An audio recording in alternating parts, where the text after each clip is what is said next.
Hello, everyone. Wow, what a lovely day it is. I'm here in my lovely Brooklyn apartment. You are here watching me. People were panicking because I was 1 minute late, which makes me smile. I'm glad you appreciate me that much. Yes, what a lovely day it is. We have so much to discuss today. Yes, I am happy. You are happy. A couple of the things that are on my mind today, first and foremost, I'm sure you can guess, is Bolivia. We will be discussing Bolivia and the situation there in some pretty solid depth. Another thing that is on my mind is a recent Hollywood movie by the name of The Irishman, and I will be talking about that as well. I want to do a special conversation about Generation X and the radical movement of Generation X. All this conversation about baby boomers, all this conversation about 1960s hippies, all this conversation about millennials, but Gen X radicalism and radicalism of the 1990s, the Gen X period, the very beginnings of the protests against the Iraq War movement. I think that's something that would be amusing to discuss. It kind of gets overlooked. Political events certainly took place during that time, so I want to talk about that. Got another topic I want to dig into after that, which you might find amusing. You might also not find it amusing. I can't predict, but often you like when I go there. So, plenty to talk about. So why don't we do that thing that we do before we get going here, where everyone shouts out their name and location. That'll be fun. Go ahead. Where are you? I see Maupin Time. I see Liberty Cats. I see Levon in Belgium.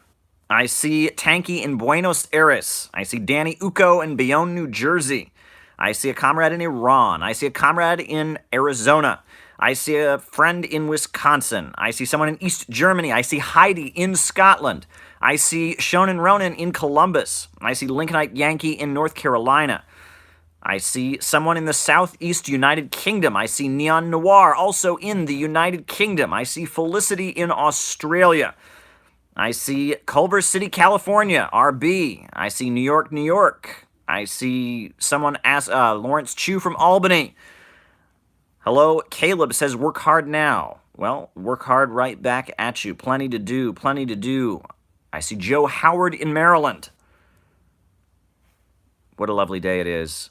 What a lovely day. Faint signals from Vega. Folks, if you haven't already done so, now is the time to tweet this out. Yuri is in Italy, and he is welcome to join us. Now is the time to tweet this out. Now is the time to invite all your friends to join this conversation. We are going to have a good chat today. Plenty that we can talk about. Nathaniel Adams says, hey folks, T-Mac is in Ireland. Yes, this is a wide-ranging discussion. Elias is in Wisconsin. Hello, Elias. Yes, so much to talk about. So much to talk about today. So now is the time to put this on your Facebook. Now is the time to put all of this together. It's going to be very, very exciting. Folks, Bolivia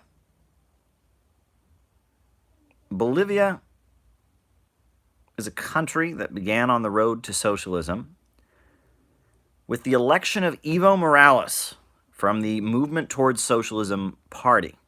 He won the election, and just like in Venezuela when Hugo Chavez won, just like in Nicaragua when Daniel Ortega won in 2006, coming back into power,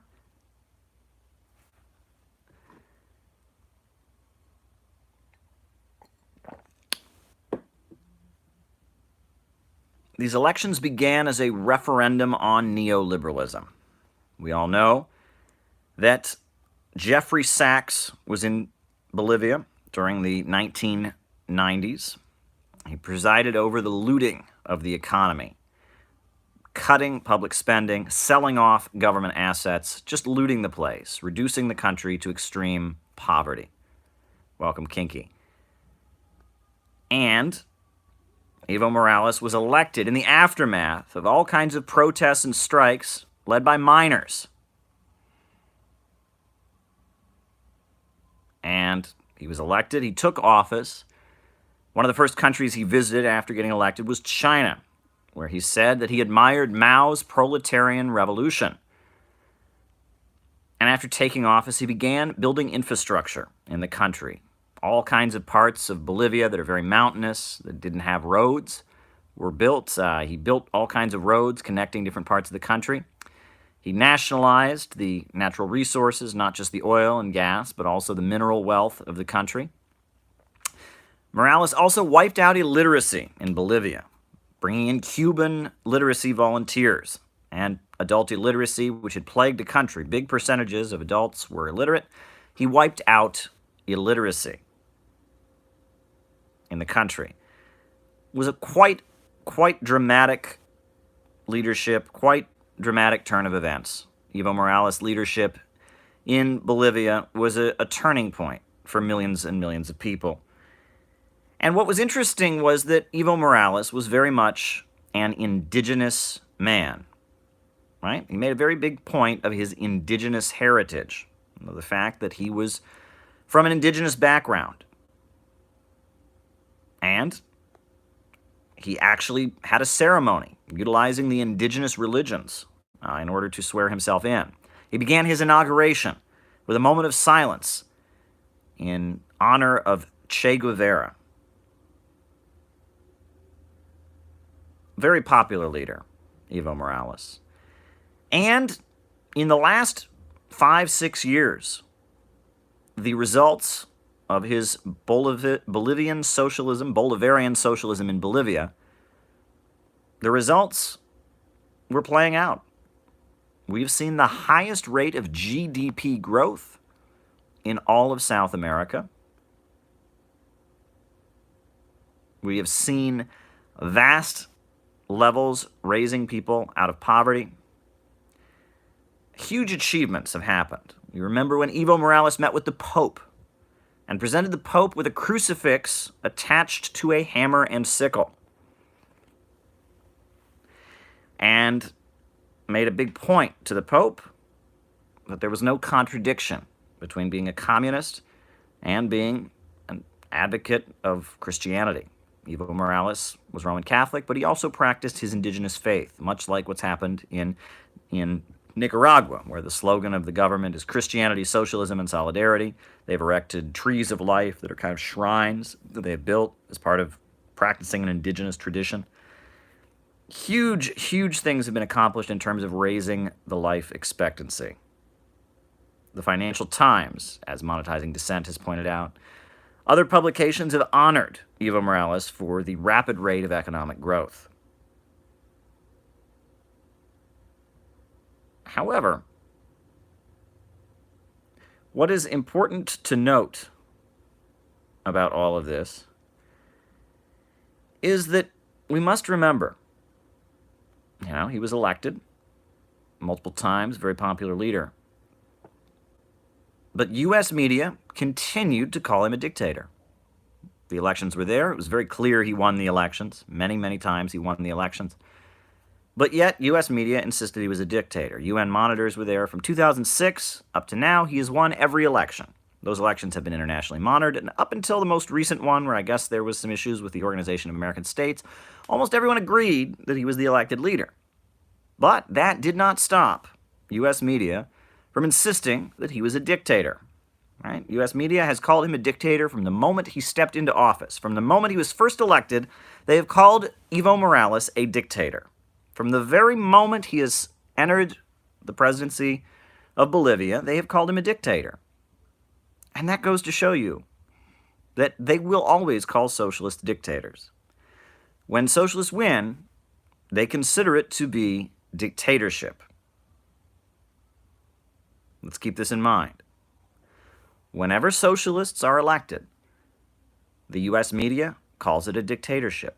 They can bend over backwards like they have in Venezuela, like they have in Bolivia. I was in Venezuela. I saw ads for the opposition on television. I saw opposition protesters. I saw the opposition everywhere. But yet, they still insisted it's a dictatorship if you watch television. Nope, it's a dictatorship. It must be a dictatorship. It's a dictatorship. It's an evil dictatorship. Dictatorship. Why? Well, because capitalism is being overturned, and because property relations are being changed, because the economy is being organized to serve public goods and not profits. If you have socialism, if you start moving towards socialism, if you start challenging the hegemony of Wall Street banks and corporations, they will call it a dictatorship. No matter what you do, no matter what a socialist leader does, they will call it dictatorship. No matter what. No matter what. No matter what happens. No matter how democratic a socialist leader is, no matter how much they bend over backwards to accommodate the opposition, the New York Times will accuse them of violating human rights. And what I find to be particularly sad is watching certain people that are just so cowardly and so conforming, socialists, who are really convinced that there will be a socialism someday that the New York Times and CNN will approve of. And it's actually very sad. It's funny almost. But you do have all these people that liked Hugo Chavez for 2 minutes, and then they read in the New York Times he was a dictator, so they changed their position because they don't want to disagree with the mainstream media. And it's like, I saw this in college. I met many young people that were kind of socialist-oriented, but they were too afraid. They were too afraid to stop believing the mainstream media. And they were convinced that someday there would be some kind of socialism that the New York Times would approve of. They were convinced that if you just tone it down enough, it was very weird. And I've seen this.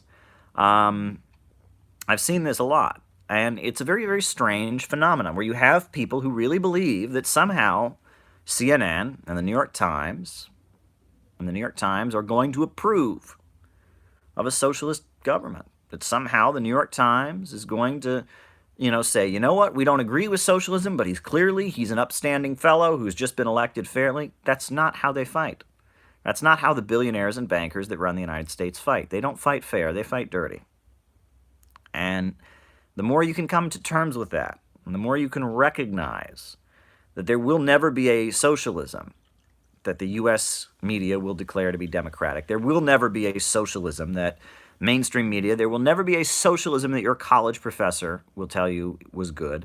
There will never be a socialism that will not be accused of violating human rights. There will never be a socialism that will be tolerated by the leaders of this society. Now, I'm not going to make any predictions, folks. I see people putting in there about Evo resigning and there's going to be another election and a vote. Folks, there's an old expression, very old expression. It's not an old expression, actually. It's an anecdote. There's an old anecdote about Zhou Enlai, who was the leader of the Chinese Revolution. He was a foreign minister, foreign diplomat, when Mao was in power in China. And they asked him at one point, they said to Zhou Enlai, they said, what is your opinion of the French Revolution? Like the French Revolution being like in the 1790s. This is the 1960s, 200 years later. They asked Zhou Enlai, what is your opinion of the French Revolution? He said it's too soon to tell. Too soon to tell. And folks, I would say that what's going on in Bolivia right now, it's too soon to tell. I'm not commenting on the current situation there. I believe Evo Morales was elected democratically. I see that he had called a new election in response to the Organization of American States and their criticism of the recent vote. But we'll just have to see. It is too soon to tell. And let's remember, that there is a big political party in Bolivia. It's not just one man. Evo Morales is a great leader who has done a lot for his country in terms of raising people up out of poverty. But he's only one man. And there's a vice president there who gave interviews, very, very good interviews on CNN International. There's a lot of factors in this situation. And situations like this can be moving very, very quickly. So I'm telling you, folks, I'm going to quote Zhou Enlai and say it's too soon to tell. It is too soon to tell. We don't know what's going to happen next. It's too soon to tell. We shall see. But however, the universe, as I have said many times, as I said in my presentation in Los Angeles, the universe works in an interesting way, where every thesis has an antithesis. And every antithesis clashes with a thesis to create a synthesis. And that actions tend to have reactions. We don't know what's going to happen next. I'll tell you, when I was in Venezuela in 2015, and that election happened in which the parliament, the National Assembly, was seized by the right wing, based on what I saw there, I figured they would be out of power very shortly. And I was wrong. I was wrong. The Venezuelan revolution has gotten stronger. It's endured some of the hardest times since 2015, and it's almost 2020. And the United Socialist Party is still in power, and Venezuela is still moving towards socialism. They are withstanding a siege.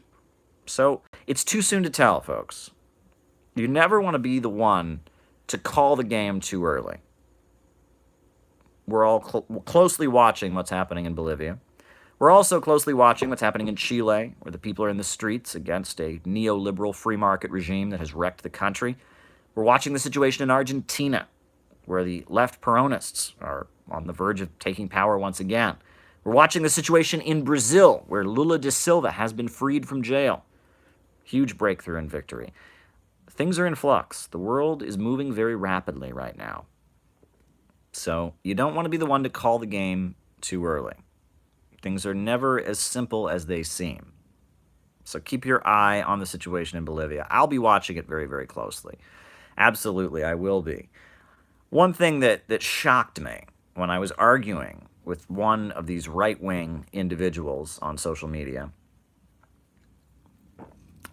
there's all kinds of fake, I shouldn't say fake, right? I mean, who knows? But there are all kinds of new accounts people noticed on Twitter spewing anti-Morales, anti-socialist thought all over social media. It was like a boom all of a sudden. There was just like a social media surge of anti-Morales stuff. Very interesting. And I was arguing with one of these individuals. And when I pointed out all the huge achievements that Bolivia has had in defeating poverty, in industrializing and building infrastructure, right? Rather than deny it, which is what they routinely do. Oh, that's not true. The IMF, the World Bank are all just faking that because they're all communists. That's generally what you get from this crowd. But this person said, oh, but that's his job.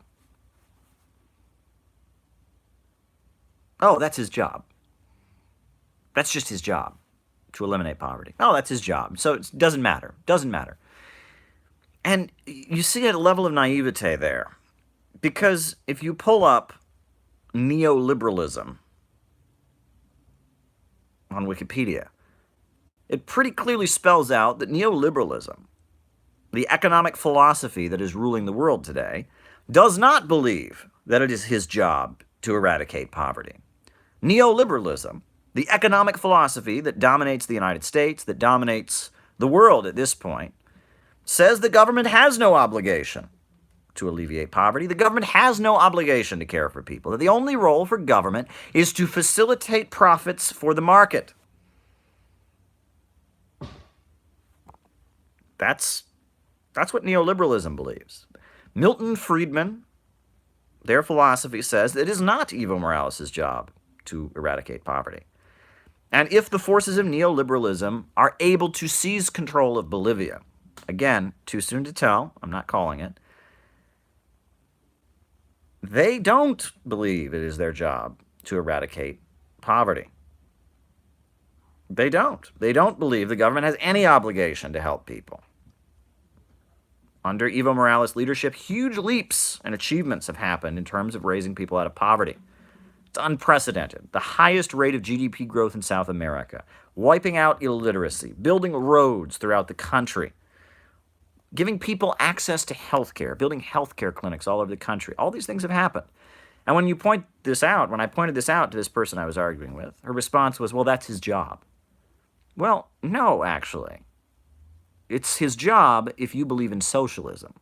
It's his job if you believe we need a government of action to fight for working families. But if you believe in neoliberalism, if you believe in libertarianism, if you believe in economic liberalism, if you believe in the philosophy that rules our current world, if you believe that, then it is not his job. It is not his job to eradicate poverty. And that is the difference. It's because Evo Morales is a socialist. It's because Evo Morales believes in socialism. That is why they believe, that is why it is his job to eradicate poverty. That is why the state should control the economy. That is the essence of what socialism is. The state should control the means of production in order to unleash economic growth, in order to raise people out of poverty. No more rule of profits, but the rule of rational human central planners, the rule of all of society, the rule of the people, the dictatorship of the proletariat, the rule of the people.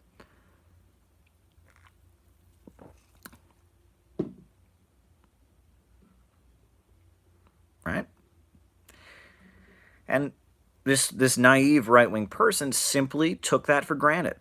It did not occur to her that Evo Morales could be replaced by someone who does not believe it is the job of the government to raise people out of poverty, who does not believe that the government should control the economy.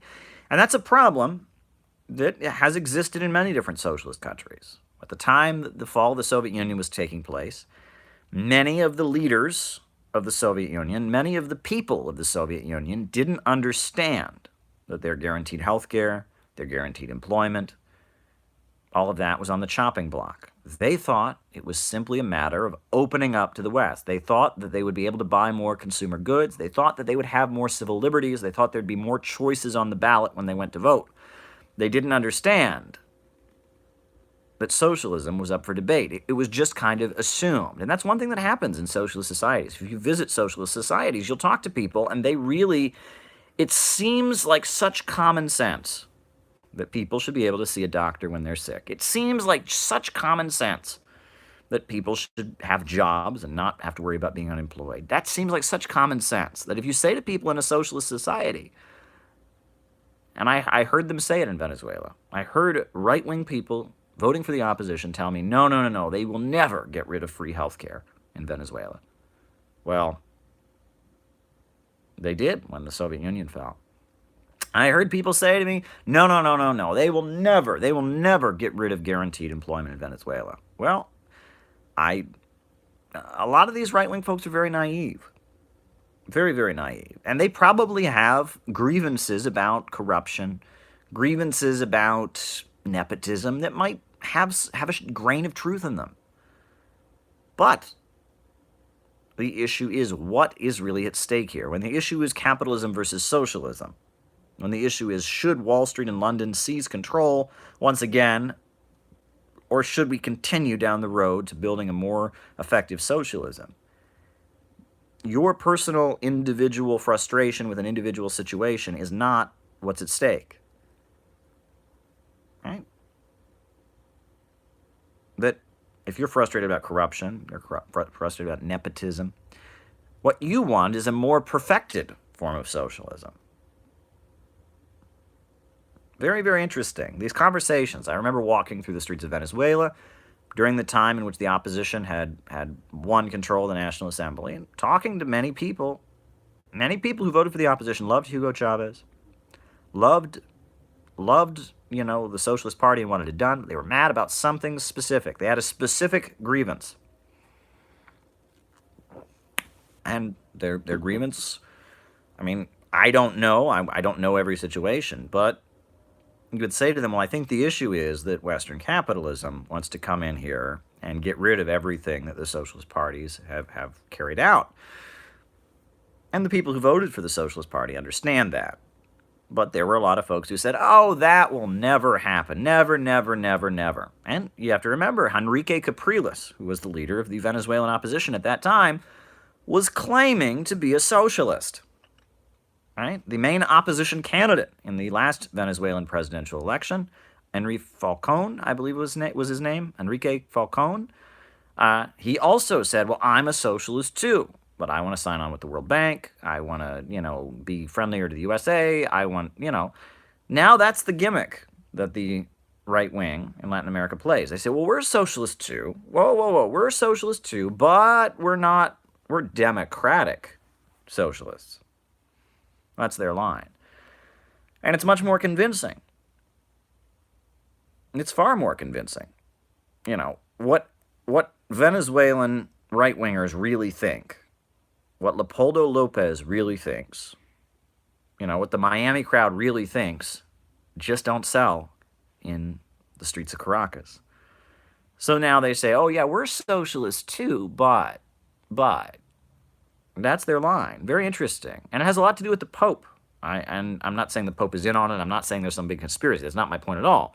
But the fact that the Pope's rhetoric, right? The Catholic Church has always opposed capitalism, which is very interesting. You wouldn't know that if you're a conservative right-wing Catholic. But the official Catholic doctrine is that capitalism and the rule of profits is contrary to Christian principles. They're very, very strongly opposed to Marxism also. It's part of their traditional, almost feudal roots, right? There's a lot of Catholic criticism of capitalism as it's emerging. They see free markets as a threat to natural authority. There is a whole Catholic critique of free market economics. And the Pope, more recently, has started emphasizing, in the last couple years, has started emphasizing the Catholic critique of capitalism. Now, he's been very strong in denouncing Marxism. He's been very denouncing of Maduro and Venezuela. But the Pope has been emphasizing anti-capitalism. So in that context, it made it even more obvious for the right wing in Latin America they needed to change their messaging.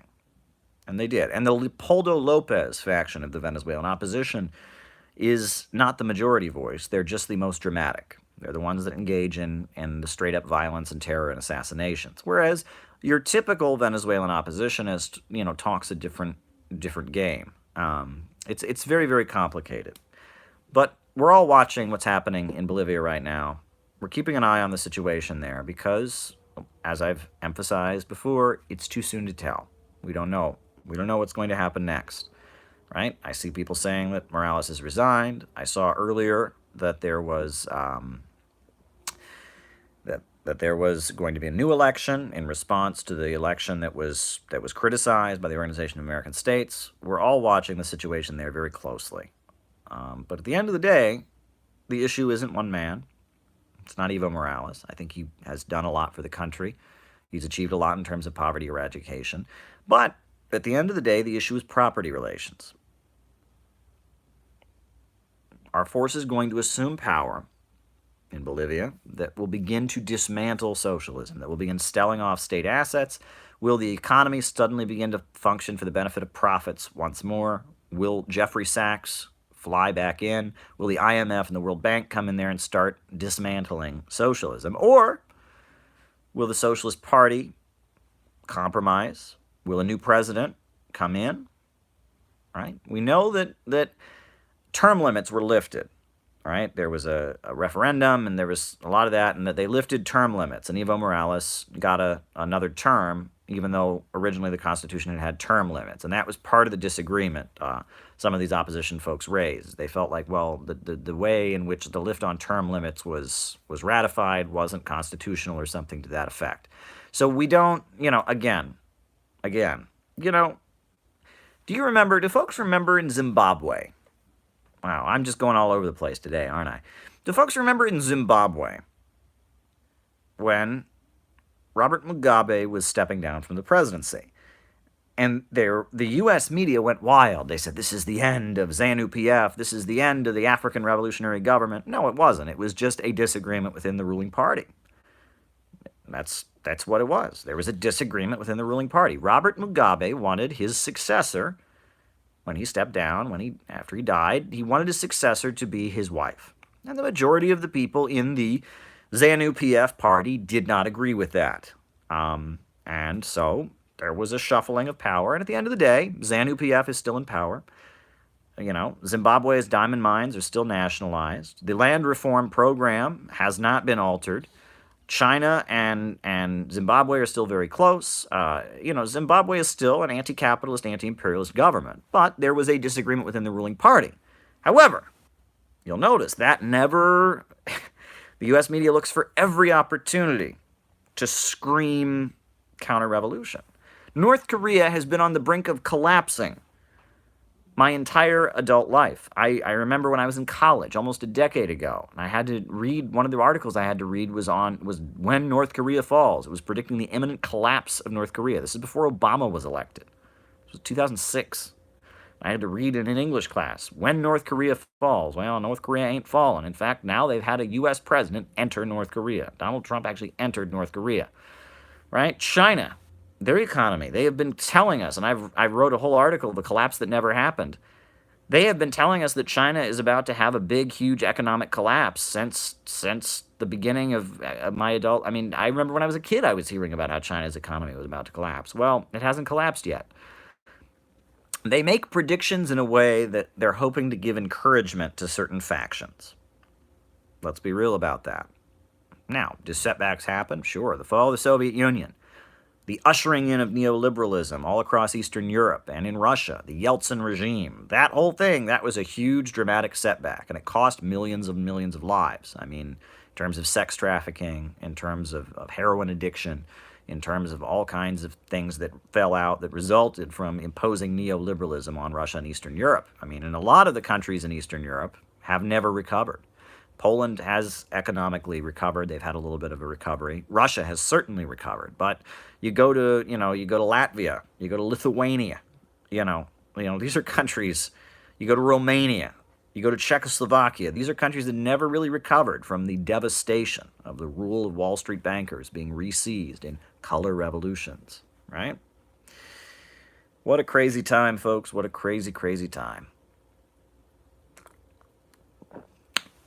It's too soon to tell, but we will know. And it could be a big setback, but it could also not be. Let's not forget Venezuela. 2002, Chavez had not fully announced that they were moving towards socialism yet. But it was the coup against Chavez. And that failure of the coup, Chavez was taken from office, they declared an interim president. But when Chavez came back, with rank and file soldiers rising up in support of him, when Chavez came back into power in 2002 after the coup, Bolivarian socialism in Venezuela was stronger than ever before. And it was after that, it was a year later, 2003, that Chavez announced 21st century socialism as the goal of the revolution. And it was actually the attempted coup and the removal of Hugo Chavez for a few days, and the response to it that ultimately put Venezuela on the road to being what Venezuela is today. Keep that in mind. Things are never so simple. It ain't over till it's over, and it's never really over, right? At the end of the day, it's not over, right? You might have thought it was over in the 1990s when free market policies were looting Russia, but then you have the rise of Putin renationalizing oil and gas, and you might have thought it was over in Chile after Allende was overthrown, but then look at the rise of Bolivarianism after neoliberalism, loots the continent for so long. It's never over. History doesn't end, and that's what a lot of these advocates of neoliberalism don't quite understand. Right? There's actually a book, The End of History, by Francis Fukuyama, and they argue, well, capitalism is the final system. Francis Fukuyama basically argues that, sure, the Marxist narrative of world history is correct, but it stops at capitalism. Well, no, it doesn't. No. The world is much more complicated than you would think. Shout out to Sander, my friend, who is watching this from here in Brooklyn. Shout out to Kinky out in Los Angeles. All right? There's plenty going on in the world today. Plenty to keep in mind. Now, Folks, I want to talk about something that's far, far less dramatic and far, far less important, but I think it's worth commenting on. And it's really, in an odd way, it is directly related to what we were talking about before. In an odd, odd way. It's kind of the same conversation, but in a very, very different way. So last night I went to the movies, which sometimes I do when I just want to do something. Went to the movies, and I saw a movie with Robert De Niro called The Irishman. And it was entertaining. It was really long. It was like 3.5 hours long. It was about the mafia, and it was about Jimmy Hoffa, the Teamster leader. And it was a well-made film, sure, but it was anti-union propaganda, anti-labor propaganda, like you wouldn't believe. I mean, it was unions are corrupt, unions are bad, union thugs, rough and tough union guys are mafia killers. That was kind of the message. And it's weird because Jimmy Hoffa. So let's back up. Who is Jimmy Hoffa? Well, Jimmy Hoffa was the leader of the International Brotherhood of Teamsters from like the 1940s up until the 1960s when he went to prison. And then when he got out of prison, he was trying to, play a role in the union, and eventually he disappeared, and no one knows what ever happened to him. And this is a fictionalized movie about a fictionalized account of the death of Jimmy Hoffa. But, it's not the first time they've made this movie. There is a movie that was made starring Sylvester Stallone, and it's called F-I-S-T, Fist. And Sylvester Stallone plays a fictionalized character of Jimmy Hoffa. And FIST stands for Federation of Interstate Truckers. And it's an anti-union film, but it's kind of middle of the road. It starts out with, Sylvester Stallone is this union guy, and he's organizing, and and he fights dirty in order to protect the guys. They get tough, and, he's giving a speech. This ain't a bunch of letters like any other union. It's FIST. That's one fist. It's, a big scene, but then, of course, towards the end of the film, he's becoming corrupt, and, some guy comes in and he's like, boss, down at this factory, they don't want a union. They don't want to join the union. In that factory, he says, they're getting a union whether they like it or not. I'm a tough union. It's supposed to be, right? They started out good. The power got to their head. They got corrupt. And, that's the message, fictionalized. There's actually another movie with Jack Nicholson, and it's called Hoffa. And it's a similar message. Jimmy Hoffa, the leader of the Teamsters from like the 40s up to the 60s, he starts out as a good guy. He gets more and more corrupt, but eventually he's getting corrupt and dirty and, and all that, and eventually he's sent to prison. But there's a scene in that movie where a whole row of truckers like honk their horns for him and are cheering for him, and you get the message in FIST, the message in Jack Nicholson in Hoffa. The message is that, okay, the Teamsters did a whole lot to raise the, to raise the living conditions of working class people who deliver, truckers, right, and working class people who are unionized. The union was tough, and it did a lot to improve their lives, but it got corrupt, it got involved with organized crime, and that's bad. And it was it tried to have it both ways. That was the way Hollywood portrayed it. If you watch FIST, if you watch Nicholson and Hoffa, this movie wasn't like that. Was definitely not like that. Completely different. You almost got the message in this film that all the rhetoric about the good things that unions have done is just a bunch of propaganda made up by corrupt thugs. Like, that was the message. I mean, at one point, they have, like, the daughter of a union official, and she's giving her school report, and she's saying, because of Jimmy Hoffa, all the Teamsters have really good health care, and it's supposed to be like she's brainwashed, right? This was an anti-union film. The other two, Hoffa, FIST, those films are middle of the road, right? They try to have it both ways. This film, no. This film these are rough and tough union thugs. They're violent. But here's the thing, and here's why it's oddly related. It's oddly related to what we were talking about before we were talking about Evo Morales and all this, right? Here's the thing. So let's talk about the Teamsters, the International Brotherhood of Teamsters, the IBT. So this was a union. It was around, and it was almost I don't know what you want to call it. It was almost a company union in the 1920s. The way the Teamsters used to operate back in the 1920s was that if you bought products and you did business with workers who were, with truck drivers who were employed by the Teamsters, who were part of the Teamsters Union, if you hired union truck drivers, they would advertise for you, shop at so-and-so because it's a union shop. That was basically what the Teamsters did. They were known for, it was a union, where if you wanted to be a truck driver, you had to, be unionized, and then they would advertise for companies that had them. That was basically how they functioned. And it wasn't until Minneapolis, and here this shows that I'm not a dogmatist, folks. I can admit that Trotskyists have done good things. I don't agree with Trotskyism, but Minneapolis, 1934, the Trotskyists, Farrell Dobbs, James Cannon, they got their foot in the door in the Teamsters Union.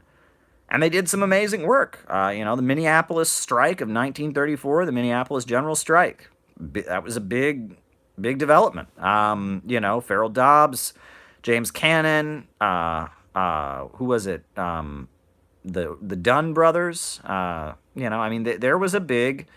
They did a lot, and they were very militant, and they then you had the siege of Nebraska, where they all across the country, the Teamsters. Bill Brown was another Trotskyite leader of the Teamsters who was really well known, and the Trotskyites from 1934 and the 30s up in the 30s up until the time the Second World War was breaking out. The Trotskyites had influence within the Teamsters Union, and they were militant, and they were Marxists, and they hated the Communist Party USA, and the Communist Party USA hated them, and there was a lot of factionalism, and it was a bad situation, and there was all kinds of back and forth of them fighting each other. But the Trotskyites, despite whatever problems, they were very effective organizers of the Teamsters Union, just like the Communist Party was very effective in building the CIO, the Congress for Industrial Organizations. The Trotskyites were able to do a lot of good work in the Teamsters. And it was actually the Trotskyites, and this is a fascinating thing. No one ever talks about this, but if you read a biography of Jimmy Hoffa, it was actually the Trotskyite communists who trained Jimmy Hoffa. Right? In the late 30s, 39, the young Jimmy Hoffa was a young union organizer, got his training from Farrell Dobbs, from Bill Brown, from James Cannon, and it was the Trotskyite communists who trained Jimmy Hoffa. Now, Jimmy Hoffa eventually, he was never a communist, and he eventually, purged them from the union. He was responsible for pushing all the communists, out of the Teamsters Union. But his actual training as a union organizer came from Trotskyists. Which I think is fascinating. And Jimmy Hoffa was probably, in U.S. history, in terms of effective labor leaders, I'm not talking about socialists or communists, because he definitely wasn't that. He was a Republican. He was a big supporter of Richard Nixon, for goodness sakes. But, Jimmy Hoffa, in terms of effective labor leaders, he was probably the most effective. He was a household name. And the recent film, they were describing him as bigger than the Beatles, bigger than Elvis. And he was. You talk to any older person, they would talk about Jimmy Hoffa. Everybody knew who Jimmy Hoffa was. He was a household name. He was very powerful. Every truck in the country that delivered anything, it was the Teamsters Union, and they were known to fight dirty, and they were tough, and they were, now we well know, they were corrupt, right? There was a lot of wheeling and dealing. There was a lot of not good stuff done by the Teamsters. There was a lot of, fraud, bribery, threats. They were a rough bunch of people, right? And now that's well documented. I'm not feeding. There's been all kinds of investigations, and Jimmy Hoffa and all of them were known to engage in, activity that would be deemed criminal. And they were convicted. Jimmy Hoffa went to prison, and there was all kinds of congressional investigations. The Kennedy family went after them. Whole big thing. But here's the reason that I'm referencing this. When they got rid of Jimmy Hoffa, when they went after the Teamsters, when Teamster leaders started going to prison, the result was not things getting better. the bosses didn't hate the Teamsters because they were corrupt. Wall Street didn't hate the Teamsters because they were corrupt. Wall Street hated the Teamsters because they were a barrier to making profits. Many people in the Teamsters were very angry about it being corrupt. Many working class people were very angry about the Teamsters being corrupt. But ultimately, getting rid of the Teamsters in the name of fighting their corruption, which was very, very real. But the war on the Teamsters that was waged ultimately resulted in conditions getting worse. And that's what you have to remember. It's never as simple. There was a time in my life where I used to, well, I don't want to go there, but it's never as simple as you make it. And this Teamster stuff went on up into the 90s. Right? I'm going to talk about Gen X radicalism later, but before I get to Gen X radicalism, let's talk about the UPS strike in the 1990s. Right? The Teamsters unionized UPS. It was a big struggle, right? And it went on for years, and it was a big struggle. And the guy who did unionize, the leader of the Teamsters, was a guy named Ron Carey. Ron Carey, he was the leader of the Teamsters Union, and he was kind of an opposition figure in the Teamsters. He was much more radical. And he was aligned with a faction called TDU, Teamsters for a Democratic Union, TDU. And the TDU a lot of them were socialists and communists. There were Maoists in there were Trotskyites in there. I don't even know if they're still around, but TDU, they got in there and they aligned with Ron Carey, and they pushed the union to do some more radical things like unionize UPS, which was big. I mean, can you imagine? UPS, that's a big delivery company, and for them to have to sign a union contract was a big deal. And what happened? Well, they unionized UPS, and then Bill Clinton launched an investigation, and the Department of Justice went in there, and they got rid of Ron Carey. And again, same kind of stuff they said about Jimmy Hoffa. I don't know. Was there some truth in it? I don't know. Do corrupt things happen in unions? Yes. But why were they going after Ron Carey? Were they going after him because they perceived him as being corrupt and they just want everything to be upfront and honest in our good old USA? Of course not. Of course not. They went after Ron Carey. They went after Ron Carey because he unionized UPS. And then he was getting in the way of the profits of big corporations. See, that's how these things work. You know, corruption. It's very interesting, the term corruption. If you have a corrupt file on your computer, it doesn't work. Right? Corruption is when things are not working in the way that they are supposed to act. That's what the term literally means. When something is corrupt, it is dysfunctional. It is not functioning properly. And under capitalism, there's nothing corrupt about billionaires and bankers running the government. It's set up so that happens. I mean,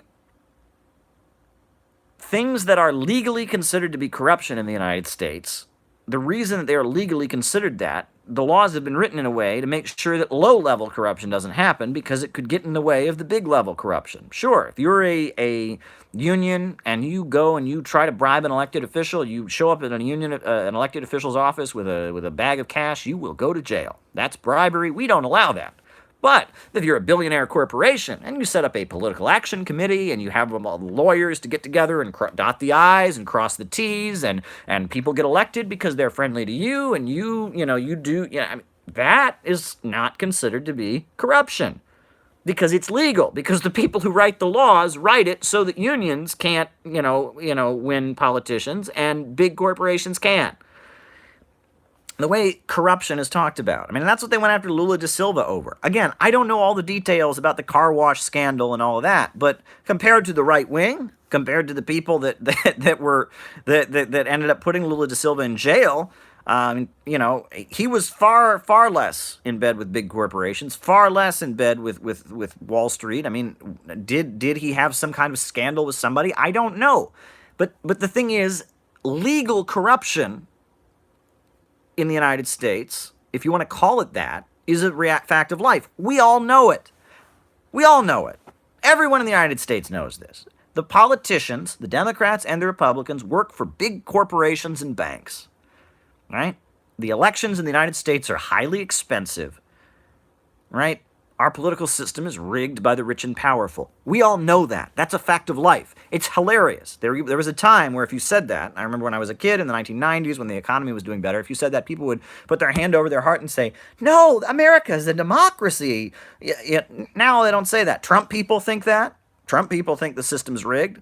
Democrats, leftists, they think the system's rigged. Everyone thinks the system's rigged. Everyone thinks the system's rigged. Nobody in the United States. There's a small minority of people who go around. Sure, you'll get people that are like upper middle class people that are getting their degree in political science and want to serve on the Council on Foreign Relations someday, and they walk around going, America's a democratic system. Oh boy, I like it. Oh boy, I like America. Oh, it's the greatest system ever, and nothing bad happens, and our government just does what the people want. Gee golly, but beyond that. Beyond that,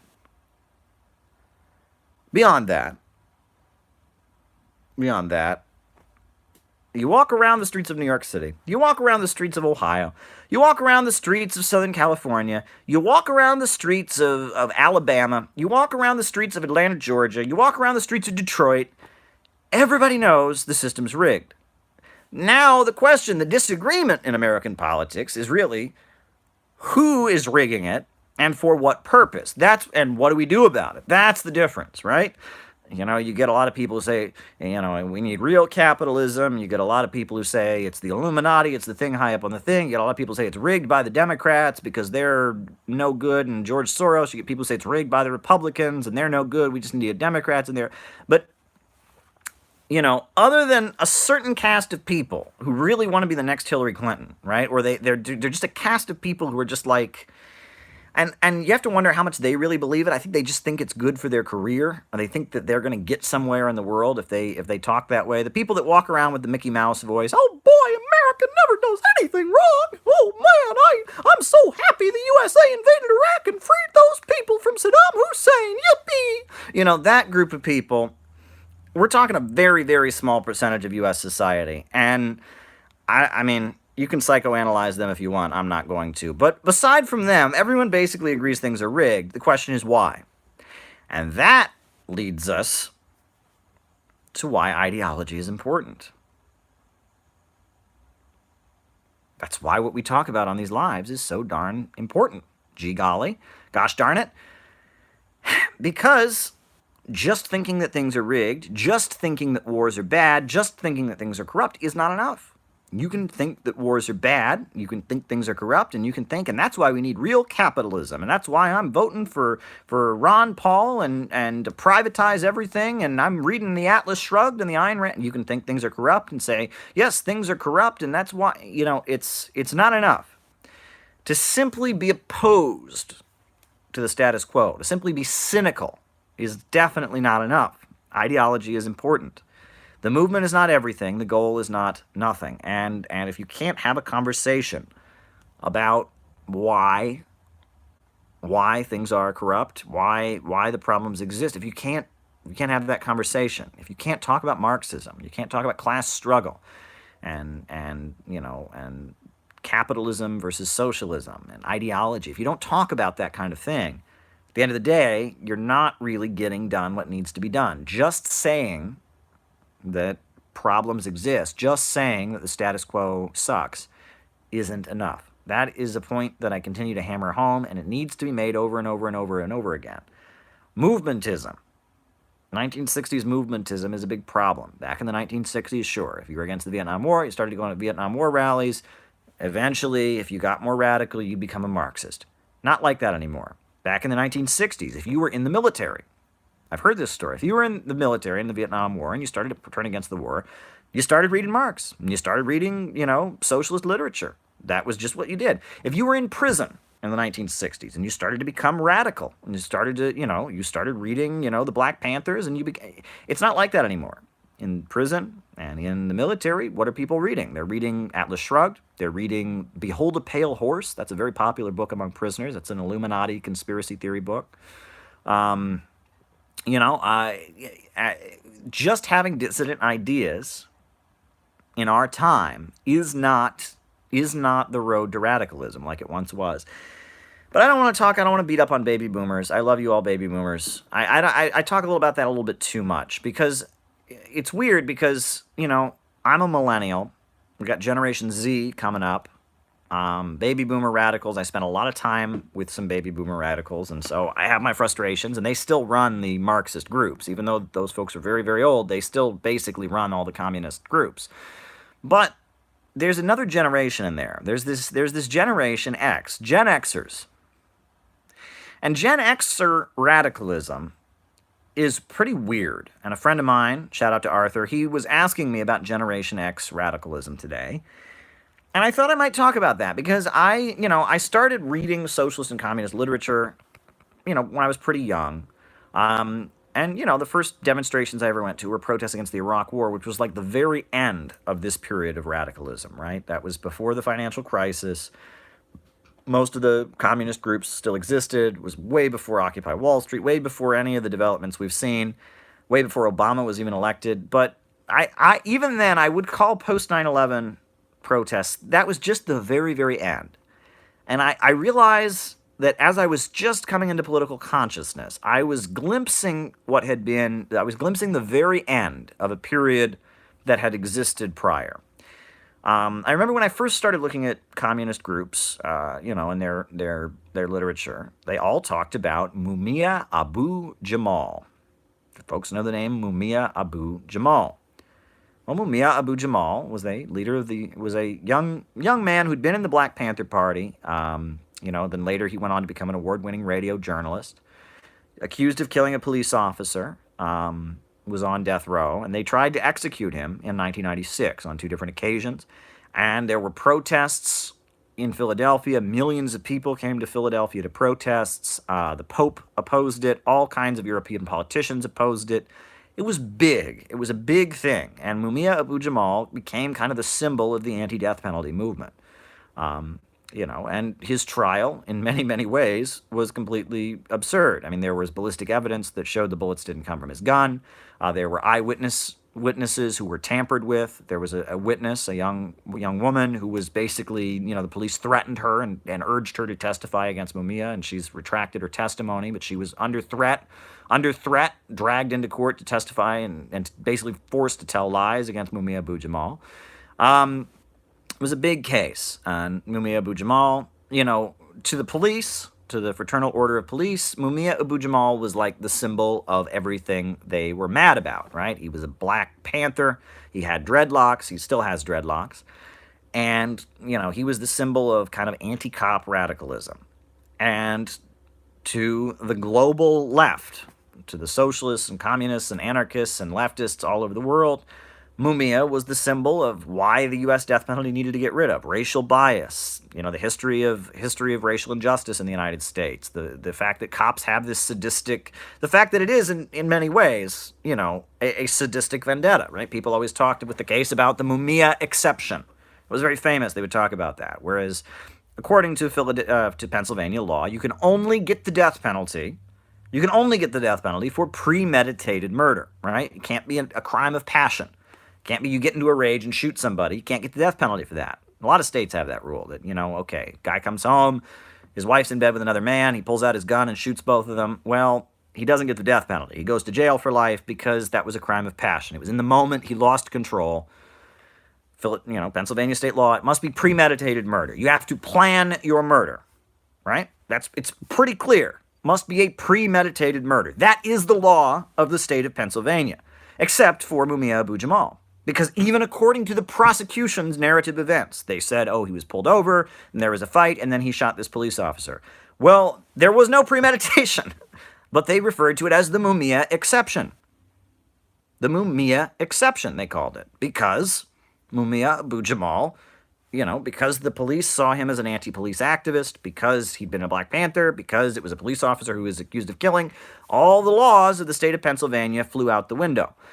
And that was widely discussed, and he became the face of the anti-death penalty movement. And people went and organized, and they tried to execute him in 1996. They failed, and it was all kinds of forces were involved. I know, like the Amish were big supporters of Mumia, right? The Amish, right? There were a bunch of Amish people who went and protested for Mumia. The Pope protested for Mumia. Catholic nuns flew in from France and Germany to join the protests. Anarchists, communists, socialists, people from Germany, people from France. It was big, right? And this was the 1990s. It was one of the political struggles that seemed to almost define the 1990s, was people protesting for Mumia Abu-Jamal. And I know Michael Moore was a big supporter of Mumia Abu-Jamal at one point. And then in a book he said, well, he was probably guilty. Michael Moore said, but it's still, he still shouldn't get the death penalty. He didn't get a fair trial. Prosecutorial misconduct. But Michael Moore, Ralph Nader, all kinds of, it was the left cause of the 1990s, was this activist thing to free Mumia Abu-Jamal. And of course, the Fraternal Order of Police didn't want Mumia to be freed. The widow of the police officer he allegedly killed, Daniel Faulkner, his widow, Maureen Faulkner, she was dragged around all the right-wing talk radio shows, and it was a big thing in the 1990s. And there were people who gave years and years of their life to free Mumia Abu-Jamal, put up posters. And many people have said, and this is fascinating, the event that probably saved Mumia Abu-Jamal's life, that probably prevented the execution from taking place more than anything else, was the Million Man March. Right? The LA riots and the Million Man March probably had more to do with the decision not to execute Mumia Abu-Jamal. Right? People had seen what happened in Los Angeles and what had happened in response to the Rodney King verdict. Furthermore, people had seen Minister Farrakhan call out probably 1 million people, maybe not 1 million. There's debate about the numbers, but a huge, massive demonstration, hundreds of thousands of people in Washington, D.C., listening to Minister Farrakhan, for this big rally. And, that probably saved Mumia Abu-Jamal's life. Now, the big demonstrations in Philadelphia also had a lot to do with it, but I think there was a real fear on the part of the leaders of the U.S. government and of the Pennsylvania authorities that if they went ahead and executed Mumia Abu-Jamal, that there would be a political explosion, and they did not want that to happen. But that was Gen X radicals. That was if you were a lefty during the Gen X period, that was one of the causes that you inevitably were involved in. And I think there were a lot of European liberals and forces that were also involved. And it was a broad coalition. I think George Soros probably supported Mumia Abu-Jamal. Maybe he didn't directly make a statement on his behalf, but a lot of Soros-linked people wanted to free Mumia Abu-Jamal. Does that matter? No. There's a lot of European folks who are against the death penalty. There's a lot of European folks who feel like the death penalty, like the behavior of U.S. police officers in certain situations, is problematic. And there are different factions within the U.S. government. Things are complicated. But ultimately, Mumia Abu-Jamal is in prison for life. They've commuted his sentence. He's not on death row. He will not get the death penalty. But he'll never get out of prison either, unless some kind of legal challenge is successful. It's very fascinating. That was a big case that seemed to define the 1990s, Gen X radicals. Another big thing in the early 1990s and in the 80s was the AIDS crisis. There was ACT UP and Fight AIDS. And, that's the weird thing is nowadays, LGBT rights are pretty mainstream, right? Here in New York City, the Pride weekend that they have is big. The LGBT protests that happen in New York City are massive. That most high schools in the United States have LGBT gay straight alliances at them. And it seems like, in the last decade or so, LGBT rights has become the mainstream. Gay marriage was legalized by the Supreme Court. But it wasn't like that, and in the 1980s, in the 1990s, the LGBT protest movement still had very radical roots, right? And that was the weird thing. Nowadays, you wouldn't have any clue. You just wouldn't have any clue that socialists and communists had anything to do with LGBT rights. You go to any gay rights event, you wouldn't see anyone criticizing capitalism. You're not going to see any, it has nothing to do with that. But 80s and 90s for Gen X radicals, yes, it was, I mean, it was, the founder of the gay rights movement. He's considered this guy named Harry Hay. And Harry Hay was a member of the Communist Party USA. Eventually, he had to quit the Communist Party because he was gay, because they didn't allow homosexual members at that point. And he started something called Radical Fairies, and he had something called, Bachelors for Wallace, to campaign for George Wallace, or no, not George Wallace, Henry Wallace, the 1948 Progressive Campaign, and the LGBT protest movement. The Gen X period, LGBT rights, that became a thing in left-wing circles more than anything. It was actually one of the main things that left-wing folks, socialists and communists, organized around at that point. It was interesting. 1969 is the Stonewall Rebellion. And 1969 is the Stonewall Rebellion, and that was 1969, and, most communist groups in the 70s did not approve of homosexuality. I think the Workers' World Party was pro-LGBT from the time of Stonewall. The International Socialist Organization, the Trotskyites, they were pro-LGBT. But beyond that, there was not really wide support for it. It was in the 80s and 90s that communist groups started to flip their position. And the gay rights movement became kind of a fixture of left-wing circles. So that's another aspect of Gen X Marxists and communists. Another thing that I remember, and I remember it because I was young. I was definitely not there. I think I was like 12 years old. 1999, you had an incident called the Battle of Seattle. Do folks remember the Battle of Seattle? Battle of Seattle, right? It rhymes. And Neon Noir, I thank you for the super chat. I don't have an answer to your question. I'm sorry. If I could answer it, I would give you a good answer. I just don't have an answer. But the Battle of Seattle, 1999.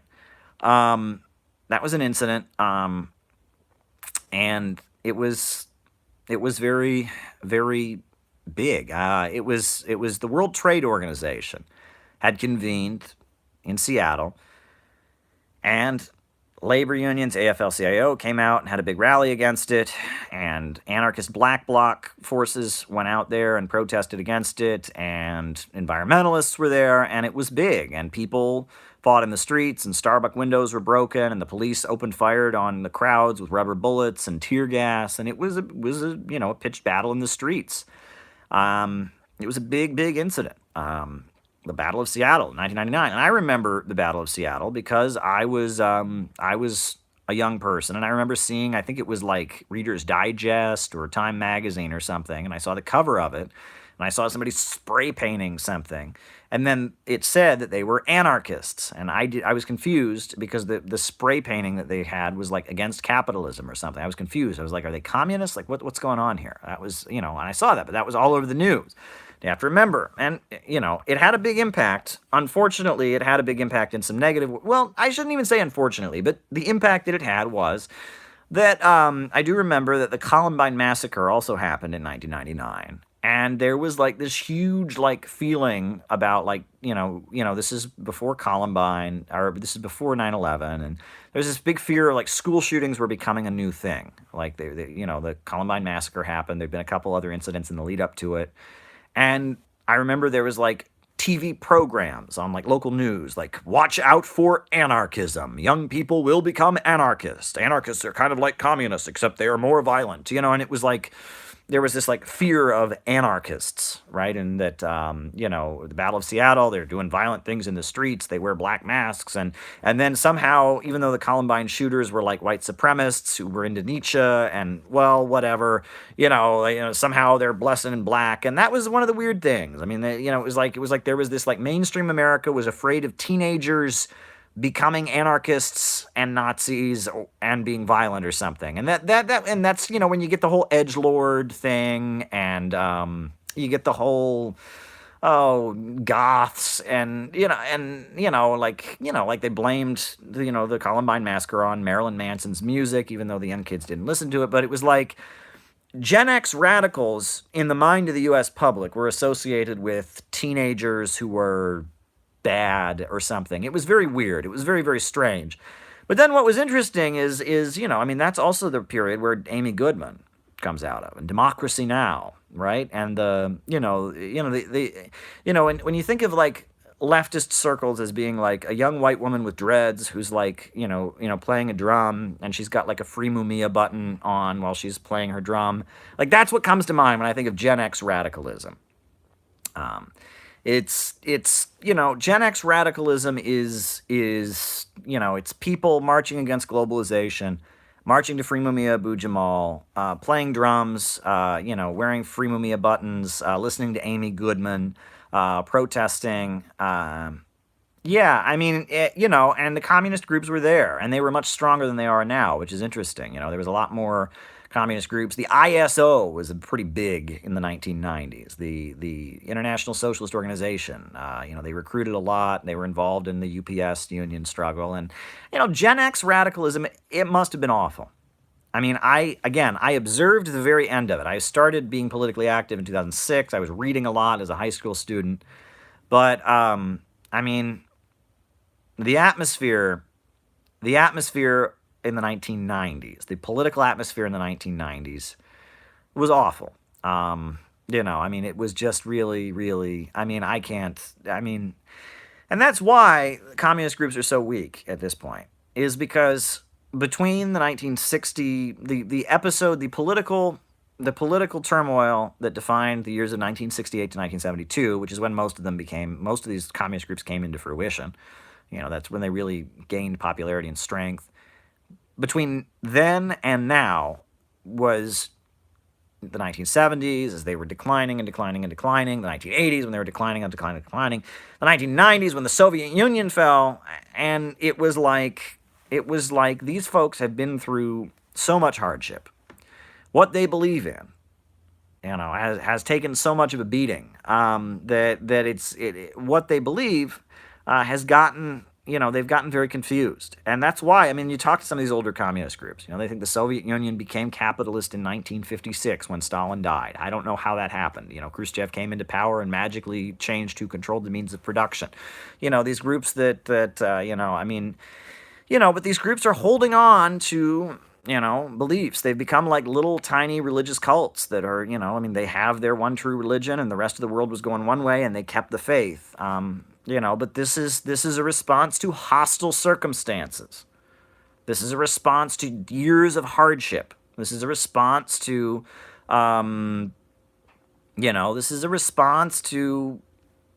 times, developing in which the world seemed to be going in the opposite direction. Right? Socialism was not advancing on a world scale. Free market capitalism was gaining ground. Things were changing. And it was a very difficult time to be a leftist, I think. And, those who stayed true to it because they were really, really dedicated. And they deserve a medal for that, for continuing to keep doing it despite all of what they went through. But at the same time, I think a lot of them really lost their ability to think rationally, and to analyze things, and that their devotion to these things became almost a religious faith. It's weird. I was discussing earlier today Daniel DeLeon. And it's like, if you look at the 1890s in the United States, you had the beginnings of Marxism in the United States. You had the Civil War and a kind of a progressive upsurge, and Edward Bellamy and all of that. But as capitalism began stabilizing in the 1890s with the rise of imperialism, you had Samuel Gompers, who became the original labor sellout, the labor faker. He'd been a Marxist. He just became a complete labor sellout. And you had Daniel DeLeon, who became, the ultimate ultra-leftist, right? He didn't believe in unions because only socialism could save the country. He didn't believe in antitrust legislation because it would be easier to nationalize the trusts after the revolution, right? And Daniel DeLeon, who's this ultra-left, Samuel Gompers, who is this, reformist, they both started out as Marxists. And in response to a period of difficulty in the 1880s and the 1890s, imperialism was in blossom, the standard of living was going up, the working class was becoming stratified, the labor movement fell apart, things were getting difficult. And so, people, in response to hostile circumstances, right? Because this is scientific. And that's what you have to realize. Science is based on experiment, right? Success, failure. You analyze the results. And if you're in a situation in which you can do exactly the right thing and you're not going to get any results, you'll start doing other things that will get you results. Right? Samuel Gompers thought, okay, I'm trying to be a Marxist. I'm not getting any results. I'll just become a labor faker, and I'll get some results that way. Well, you're getting results, but it's not leading to socialism. Right? Daniel de Leon is trying to be a Marxist, not getting any results. Okay, I'm going to become an ultra-left demagogue. I'm going to become an ultra-leftist demagogue. That'll get me some results, but it's not results that'll get you closer to socialism. And you can look at what's left of the 1960s left in the same way. They all have basically deviated in some way in response to hostile circumstances. And do you blame them? Now, someone's saying that the Daniel de Leon supported industrial unions and helped found the IWW. Yes, but, see, that's a whole story. He didn't support the IWW. In the early years, he was open to forming a socialist union, and they banned him from it. They kicked him out of it because he didn't want to, that was a whole thing. And then from then on, he was against all unions. Yes, he'd been a founder of the IWW early on, but he wanted it to not really be a union. He wanted the industrial workers of the world to just be a socialist agitation platform. And I heard the stories from the really old Marxists who used to tell the story about, back in the 1930s, the men that were in the SLP, the Socialist Labor Party of Daniel de Leon, wouldn't join the union. And so they didn't get into the plant, and they were considered to be scabs. But they would say, I'm not joining the union because the answer is socialism. It's not this union, right? It's a whole thing. There was an ultra-left organization. And Daniel de Leon was an ultra-leftist. By definition, he was an ultra-left demagogue, and he did a lot to promote. And that's the thing. Did Samuel Gompers make a contribution? Yes, by going out and saying that workers had the right to join unions, that working class people. Yes, he abandoned Marxism. He did not get people closer to socialism. But in terms of helping average working people, Samuel Gompers made a contribution. Did Daniel de Leon make a contribution? Absolutely. By going around and being Mr. Marxism and giving speeches everywhere saying that socialist revolution was the only answer, by translating and publishing Marx's works, by building kind of a sect of people who just sold his writings everywhere, and he made a contribution, right? I think William Z. Foster, the first person he ever heard advocating socialism, was a soapbox agitator, a guy standing on a street corner somewhere who was in the Socialist Labor Party.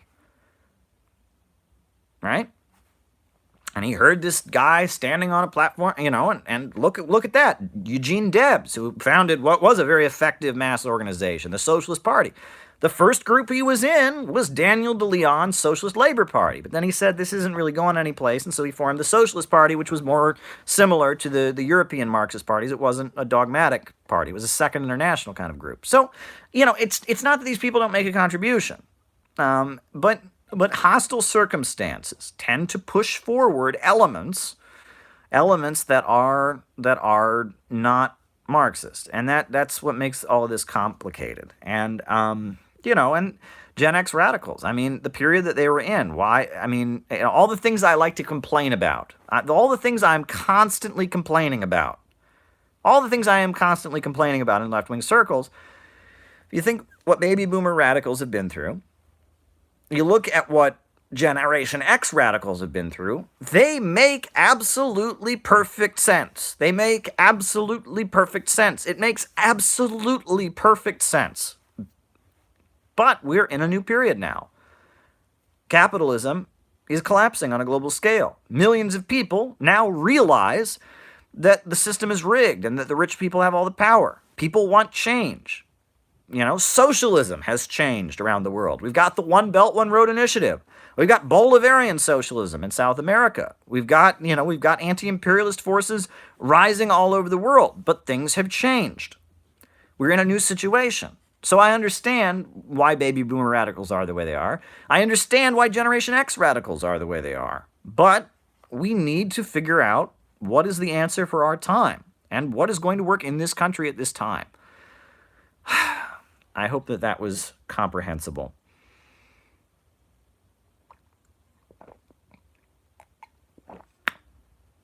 I hope that I gave an answer that made some sense there. You never step in the same river twice, said someone who calls themselves Maupin time.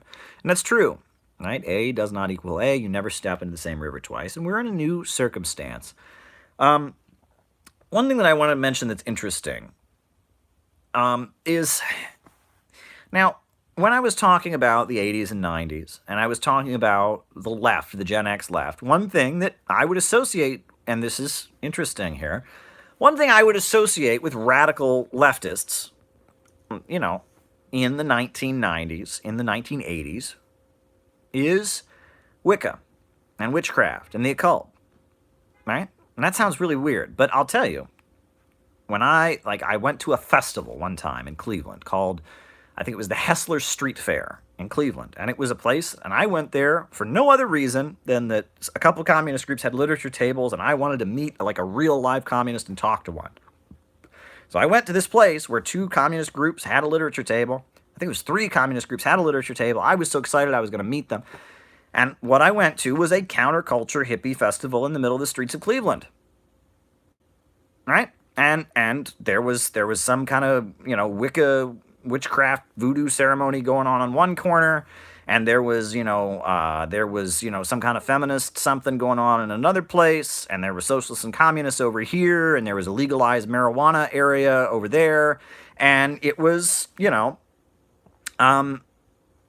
essentially, that was a big part of, it was counterculture culture, I guess, witchcraft and wizardry and, magic and spiritualism and all that kind of stuff was associated with left-wing circles. And the right wing at that time, you think about the religious right based in Colorado Springs, right? Reverend Ted Haggard, I'm Reverend Ted Haggard.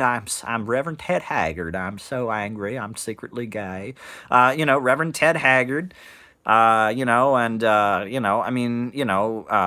Who else? We had, James Dobson, Focus on the Family, and they were all panicking about witchcraft. And oh my God, there's witchcraft books, and we're gonna ban. And that was a big thing in the 1980s. They were banning books from the school library they thought had witchcraft. My school library, I remember, never had the Harry Potter books in it.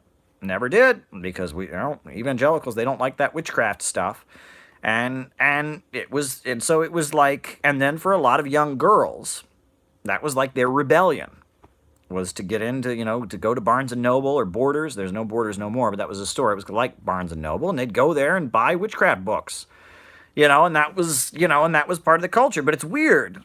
It's weird to think about that because, and this is what makes these things interesting, is actually witchcraft was popular among the far right and is popular among the far right. Right? Julius Evola, they loved that witchcraft stuff. The Nazis were really into it with the Thule Society and the occult, mysticism, obsession with Eastern religions. That was all a very, very right-wing thing. Very right-wing. That that was all right wing. To go back to the 1930s, in Europe and in the United States, Christianity was the centrist position. Most people were Christian, Catholic, Protestant. If you were a Marxist or a socialist, you were an atheist. You were a believer in science. You were secular. You believed in dialectical materialism. You did not like religion. And if you were right wing, you were into the occult, right? William Dudley Pillay, who was one of the big fascists of the 1930s, right? He founded the Silver Legion, the Silver Shirts, which was like a pro-Mussolini group. He was a guy who wrote occult novels. Aleister Crowley, right, who's considered the father of modern occultism, right? And I think Led Zeppelin dedicated some of their songs to him, and that guy was really, really right wing. He famously said, "I hate Christianity as much as socialists hate soap." Real snob. But that was Aleister Crowley, and that all of it was the far right that liked witchcraft, and it fit with their worldview.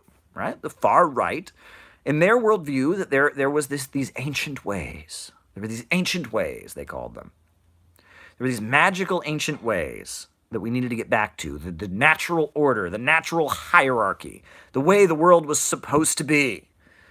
And they were trying to return to the world where everyone knew their proper place, right? And they saw right wing as paganism is trying to get back to pre-Christian times, trying to get back to primitivism. It's tribal. It's racially separate. I mean, it's everything that like the far right Nazi types, they were all about witchcraft. And in left circles, they laughed at it. They said, this is a bunch of primitive junk. We don't even believe in Christianity, and that's modern, right? I mean, it was like, that was how it was. And that's why things since the Cold War got really confused. Because, nowadays, new things are coming into being, and it's weird, but even nowadays, right? I know people know I had a debate. I debated a far right-wing activist named Augustus Sol Invictus. Augustus Sol Invictus is a pagan, right? He follows the Aleister Crowley religion, the Thelema or whatever, right? And, he allegedly sacrificed a goat or something, right? Now, if you go in the 1990s, 1980s, if you went to a Republican group and said, hey, I'm conservative, I sacrifice goats, they just said, get out of here, you hippy-dippy liberal, we don't like your evil witchcraft. In the 50s, in the Cold War, being a conservative meant that you were a vehement defender of the status quo in the United States, and that you thought dissident elements were soft on the commies. And being a leftist just meant you didn't go along with society in general, right? And being a leftist and right. I tell you, I was at the Hessler Street Fair, and I remember there was the, people beating on drums and doing some kind of witchcraft ceremony, and there was the free marijuana, and there was feminism, and there was communists, and we were all it's this cluster of people. It was this cluster of people who disagreed with Western civilization, who disagreed with the prevailing view in U.S. society. And we were clustered here, and this is the alternative. Right? They used to have the alternative newspaper, and they still do, right? There's the Village Voice. In Cleveland, we had Cleveland Scene. And it was there were people who were on the margins of society, LGBT people who have alternative religious views, people who, if you are not from the American mainstream, you were in this little cluster that included leftists. That was how politics was during the Cold War. And during Gen X, most specifically. The 1960s was a little bit different because it was complicated. But for the most of the Cold War, Marxists and socialists were clustered in with all these dissident elements, some of whom are more right-wing. Hare Krishna, right? That's a right-wing group. Go talk to anyone from India. They are right-wing. They are the definition of right-wing. But they're not Christians, and they're alternative, and they wear orange robes, and they dance around, so people in the USA say, oh, they're left. Well, they're not left. But they're part of this dissident faction. If left just means against the prevailing institutions, if right just means you want to preserve the prevailing institutions, if that's the way political discourse is set up, then of course they get lumped in with the left. Their beliefs are not left. Their beliefs are conservative. They want to go back to the ancient ways. They like Hinduism. They're Hindu nationalists. They like the traditional ways of India before. They are conservative. They are the definition of conservative. They are right-wing. But in the USA, it gets complicated. And this is what makes all of this so gosh darn complicated, folks. And that's why we do these lives and we talk about these things. Because it's not so simple. The world is not so simple, folks. It's not. It's things don't match up and line up exactly the way they once did. I think, and this is what is particularly important. I think that there was a turning point. There was a turning point. In the age of Jimmy Carter, the 1960s counterculture was clashing with, the military-industrial complex, opposing the Vietnam War. The old communist groups were in there, but they weren't the mainline current, but they were the thrust behind the activism, but there was this kind of cultural revolution going on in the 60s. And it's really with the Carter presidency, with the presidency of Jimmy Carter, that what you could call the new left first gained political power. They had the White House for the first time. the Carter administration. And Jimmy Carter, many people boasted about, he's the only president who didn't go to war. And that's true. The USA did not send troops to other countries during that time. However, Jimmy Carter started the war in Afghanistan and started U.S. support for Osama bin Laden and, the radical extremists that were fighting against the People's Democratic Republic of Afghanistan. Jimmy Carter started the Contra War against Nicaragua and the efforts to depose the Sandinistas and the socialists after the 1979 revolution. Jimmy Carter, the Iranian Revolution happened when he was in office, and he worked with efforts against it. But Jimmy Carter was not, the military-industrial complex didn't much care for him. When he did the SALT Treaty, the Strategic Arms Limitation Treaty, there were a bunch of retired generals that came out against him. The military-industrial complex didn't care for him. He was in with Brzezinski.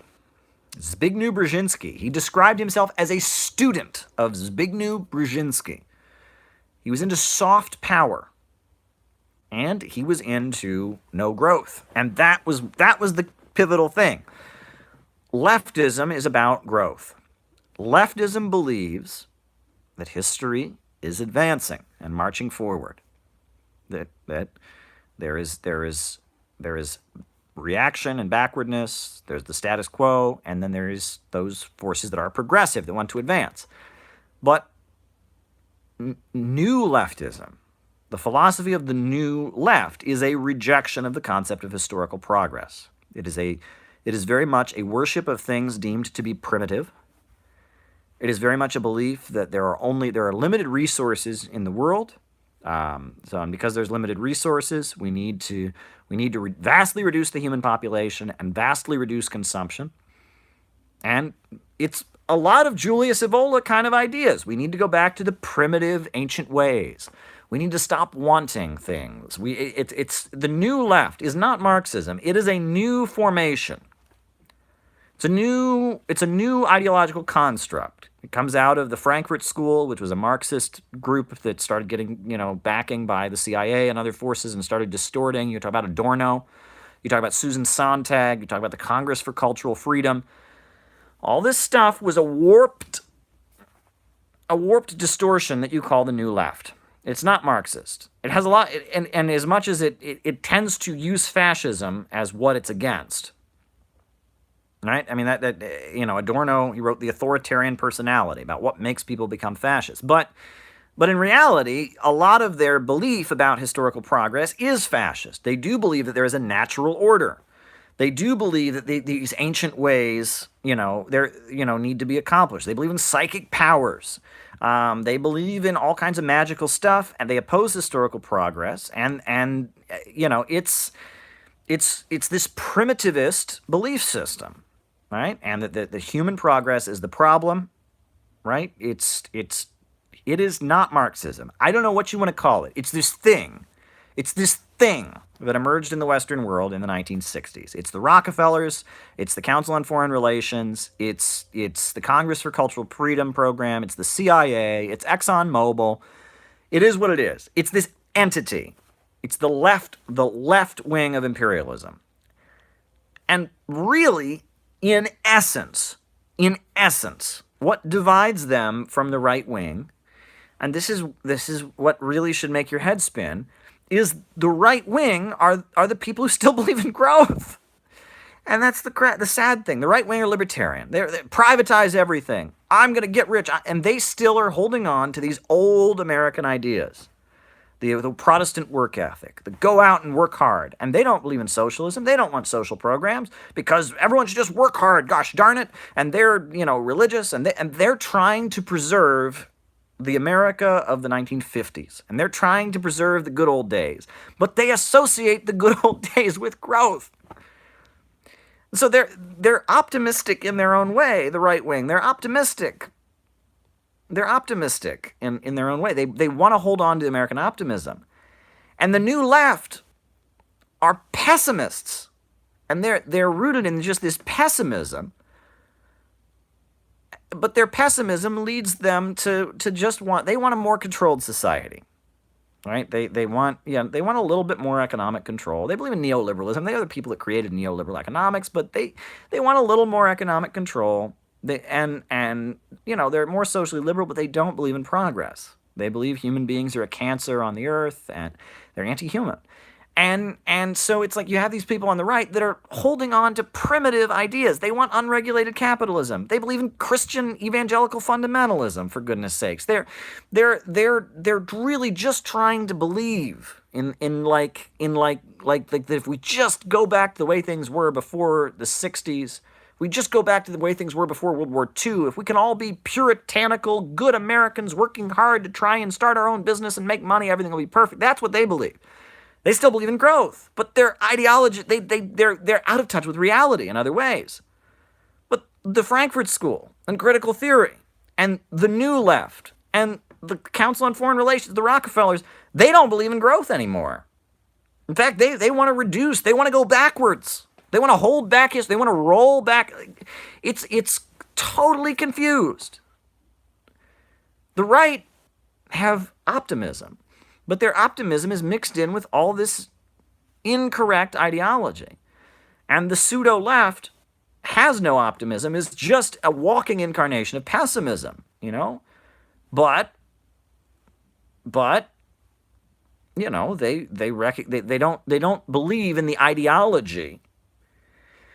Really, I've made this analogy before, so forgive me if you've already heard it, but I really do believe that we are living in the aftermath of the Rockefeller Revolution.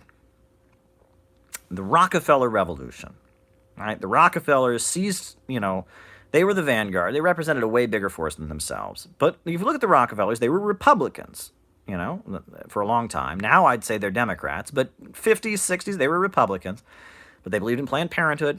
They believed in feminism. They believed in modern art, all kinds of things that are not conservative. They also believed in neoliberalism, in Ayn Rand, in Milton Friedman. And the Rockefeller Revolution has won. And it's almost like nowadays we've got Rockefeller Trotskyites and Rockefeller Stalinists. It's an exaggeration. On the one hand, you've got George Soros, right? You've got Jeffrey Sachs, the economist out of Columbia University. And they believe in spreading neoliberalism and free markets all over the world. And doing so as effectively as possible. And if that means we have to give people health care and stabilize the USA a little bit at home, fine.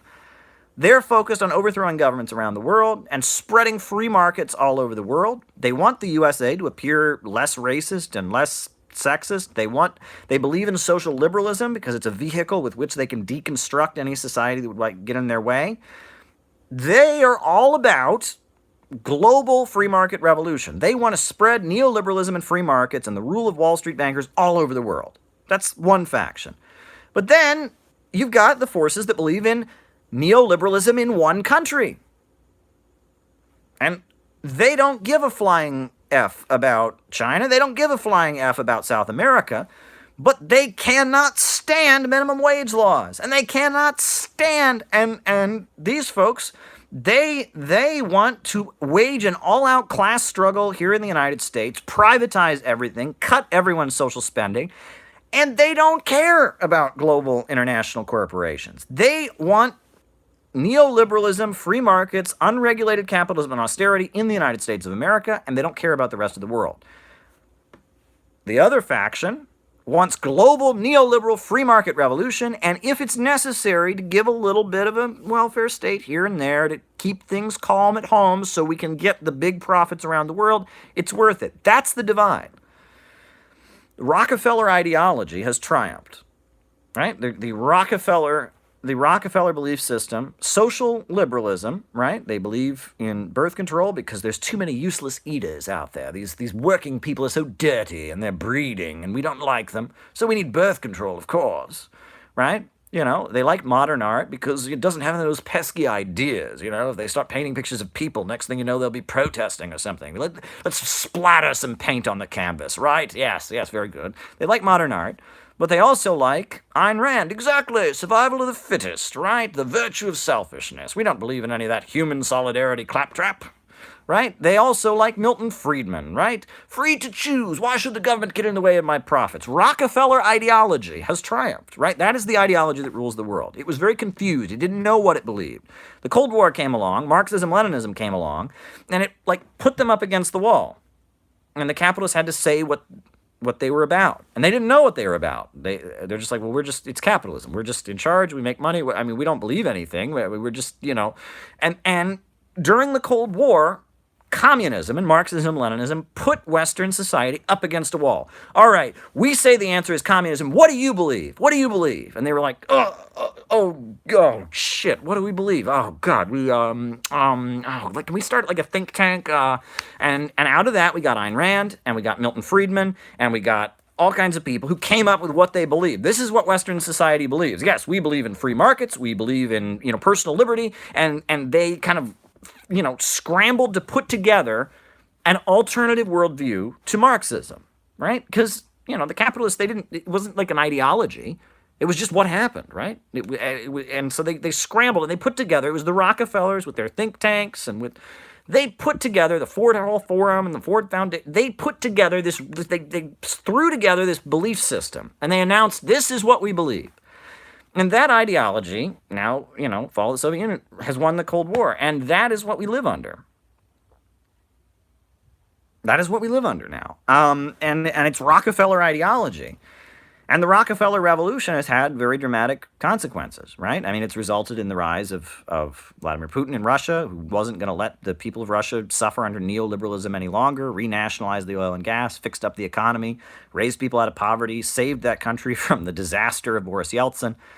It created Bolivarian socialism in Latin America. There have been a lot of dramatic results, right? I mean, we have, for a while in China, China was kind of on board. Remember, the Ford Foundation had all kinds of think tanks in China trying to push free market ideology. But now we have the rise of President Xi, right? Things were out of control in a lot of places. The corruption, the way workers were being treated, things were out of control. So there's a communist resurgence now in China. This is a reaction to the Rockefeller Revolution. The Rockefeller Revolution started in the 50s and 60s with capitalists scrambling to figure out what they believed, what their answer to Marxism would be. Well, now we have other forces around the world that have responded and rejected it. And that's kind of the era that we're living in. It's interesting. When I was talking about these different factions, and believing in growth, it's interesting. I've been reading about, Donald Trump is the president of the United States. That's who he is. He's the president of the United States.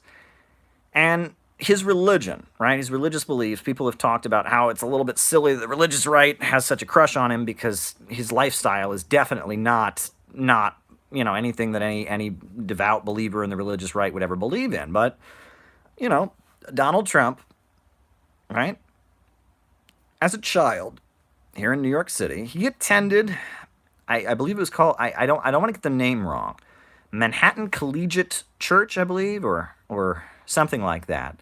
There was a church in Manhattan on 5th Avenue and 29th Street where the minister was Norman Vincent Peale.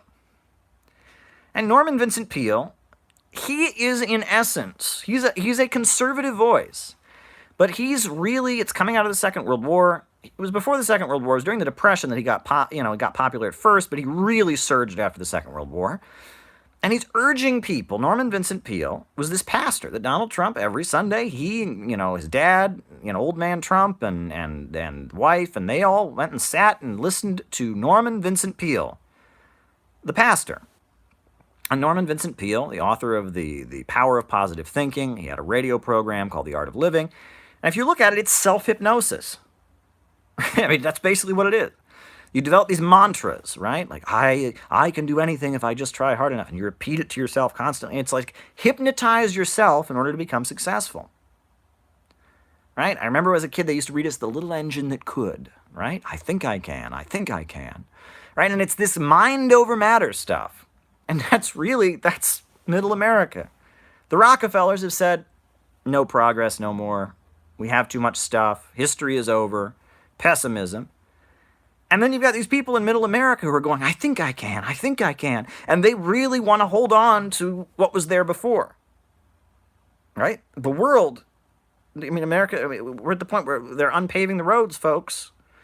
Water's not being properly purified. People are drinking in Flint and elsewhere. People are drinking impure water. Like, we can't purify our own water. People are dying. It's the United States is in a pretty bad state of decay. And then you got these voices that say, yeah, that's just what happens. And we have too much stuff, and believing in things, and the notion that there is truth is totalitarian, and that's what's coming out of the synthetic left. And on the right, you've got these voices that say, well, I'm going to read Norman Vincent Peale, and I'm going to repeat that, yes, I can do anything. The power of Christ gives me the ability to do anything. I can start on my own. And it's this self-help stuff. It's self-hypnosis. Self-hypnosis, basically. So it's like these people that are holding on to what was there before and just in denial about the collapse of American capitalism. And these forces that say, yeah, American capitalism's collapsing, and that's just because history's over, and we have one global economy now, and people are sheeple, and you have too much stuff, and humans are a cancer on the planet, so we just need to transition toward a much lower population. It's bizarre. It's very bizarre. But I'll end this way. I'm not ending. This is my final point.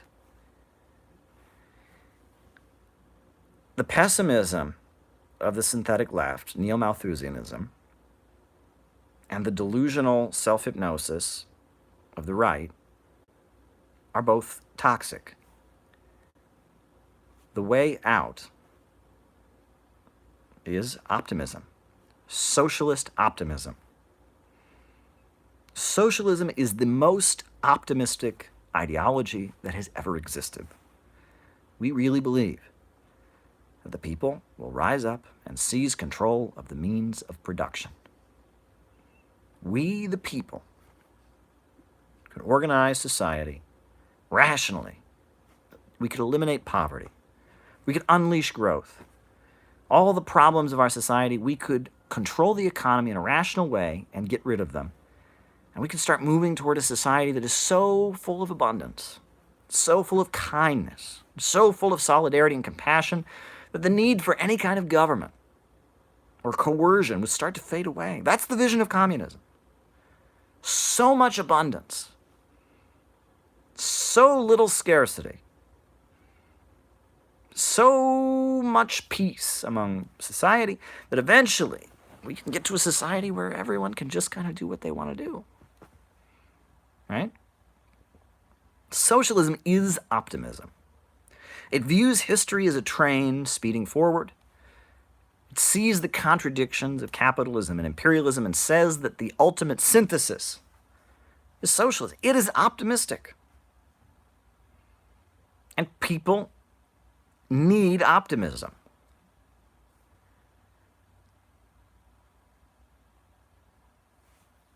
You need optimism. You cannot live without optimism. If you don't believe that tomorrow could potentially be better than today, you can't keep living. Optimism is the fuel of life.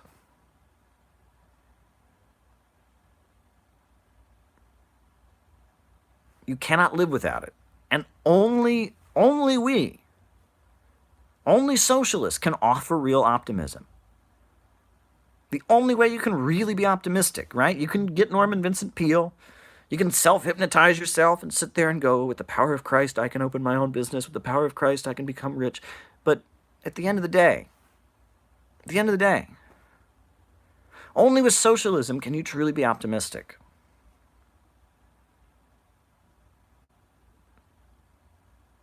But the synthetic left and fake socialism isn't optimistic. Everyone should get free stuff. That's not optimism. No, optimism is the belief that collectively human beings can start building. If you read Shakespeare's Hamlet,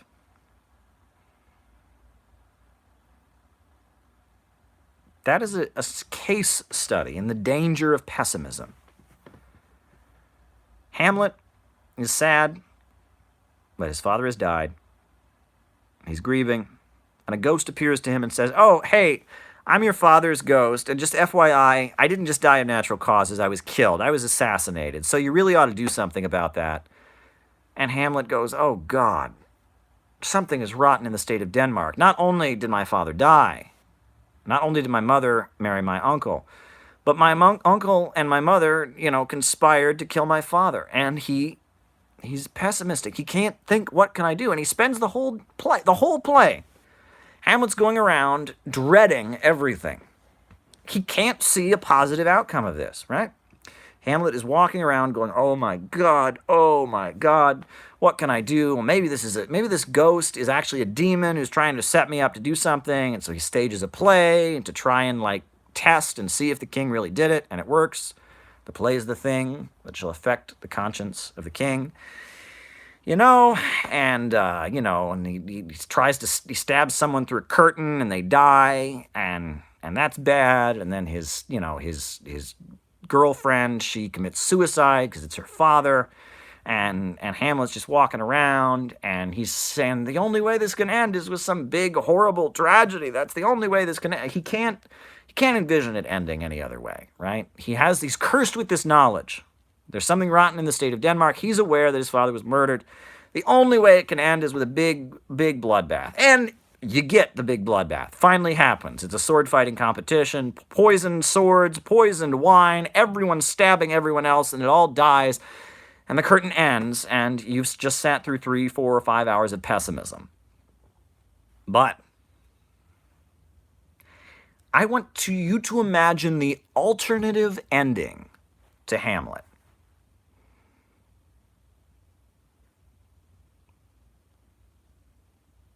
Imagine, the ghost appears to Hamlet, and he says, Hamlet, I was not killed by natural causes. I died. I was stabbed. I was killed by your uncle. Your uncle killed me. And Hamlet says, my goodness, this is an opportunity. I shall avenge the death of my father, and I shall seize the throne. And imagine that Hamlet goes to other people who don't like this usurper. Imagine he proves to them somehow. He develops proof that his father was indeed killed. And imagine that Hamlet, the Prince of Denmark, got together with all these other people who couldn't stand that the throne had been usurped, who loved the king who had been killed, who saw that the king on the throne was an imposter who'd stolen the throne. And imagine Hamlet triumphantly taking his sword with a group of people who saw that an injustice had come, slaying his uncle and crowning himself king of Denmark. Think about that. That's how Hamlet could have ended. It could very easily have ended that way. That would have been a much happier play. Think about it, right? What stood between Hamlet and that ending I just told you about, where Hamlet proves that his father's a murderer, takes out his sword, takes vengeance, and walks away wearing a crown? What is the difference between that end of Hamlet and the way Hamlet plays out? Pessimism. Something is rotten in the United States of America, folks. Something is rotten. We all know it. The right knows it. The left knows it. Capitalism does not work. A system where profits and greed are the motivating force of history is driving us into greater and greater crises. We are headed toward catastrophe. But if you are cursed with pessimism, you're like Hamlet. The only way you can possibly conceive this ending is in greater catastrophe. So you walk around going, oh, is it possible? Maybe it's not true. Can we get some actors to put on a play, and maybe that'll show whether... It's just, you're avoiding the truth. Because if you're a pessimist and you face this truth, all it leads you to is greater pessimism. If the only thing you can see coming out of the failure of capitalism is a greater collapse, you're doomed. And so you're going to spend your days like Hamlet, tiptoeing around the stage, giving soliloquies, trying your hardest to figure out a way that maybe capitalism isn't the problem. That's the situation we're in because we're cursed with pessimism. If you believe capitalism, the system we live under, is unsustainable, you know that something is rotten in the United States of America right now, and you're a pessimist, you're just going to you're in a state of catastrophe, and ultimately the only end game you can see is a big meltdown where everyone dies. But if you're an optimist, you can say, you know what? Capitalism is the problem. Yes, the ghost has told me there is something rotten in the state of the United States of America, but we can triumphantly come out of this victorious. We can build a socialist society. Right? This is an opportunity for working people in the United States to make history, to march onto the historical stage triumphantly. Right? We could see that something is rotten in the United States of America, and we could solve it, and we could triumph beautifully. There is a pessimistic ending to this. There's an optimistic alternative view. If we can get out of the pessimism, we can make an ending that is not tragic. There could be a happy ending to this story. And that is what I've got to say to you all today. I see people asking about Bolivia. I talked about Bolivia for a long time towards the beginning of the live. But look, folks, the world is constantly in flux. Things are changing. And, I struggle to be optimistic, but you don't want to be fake optimistic. Right? You don't want Norman Vincent Peale. You don't want all of that. Folks, if you like the message that I'm putting out here, get your copy of City Builders and Vandals. I mean, I continue to get feedback on this book from people. People love this. The amount of books that have sold, of this book that have sold is quite massive. People are buying this book. People are asking me to speak around the country. I'm getting invitations. This is good. Good things are happening. People are ready for this message. The optimism and the view that we can build a better tomorrow, that socialism is not about destruction, not about tearing things down, it's about building a whole new future. That's what we're putting out here. Constructive socialism, the city-building tendency in human history. Whether you go back to Socrates, whether you go back to Julius Caesar, whether you talk about, the origin of the word revolution, the city-building tendency, Bolivarian socialism, Evo Morales, what was done in the USSR, what was done in China, all struggling to try and keep building and keep advancing human civilization in the face of so many hardships, solving humanity's problems, marching toward a better tomorrow. That's what we're all about here. Right? We are keeping the flame of William Z. Foster alive. We are keeping the flame of Eugene Debs alive. Right? Someone said they're getting their campus socialist reading group to read it. That's very good. And what you ought to do is you ought to take notes and give people's reaction to it, right? Have people respond to it, right? The message that we're putting out here is not what you're going to get from Jacobin. It's not what you're going to get from you name it, right? This is a unique brand. And the message that I'm putting out here, where I'm talking about history and literature, I'm talking about socialist countries, the analysis I'm giving out, this is unique. This is a unique thing that we're doing here. This is not typical leftism. This is a very, very unique project that we are doing here.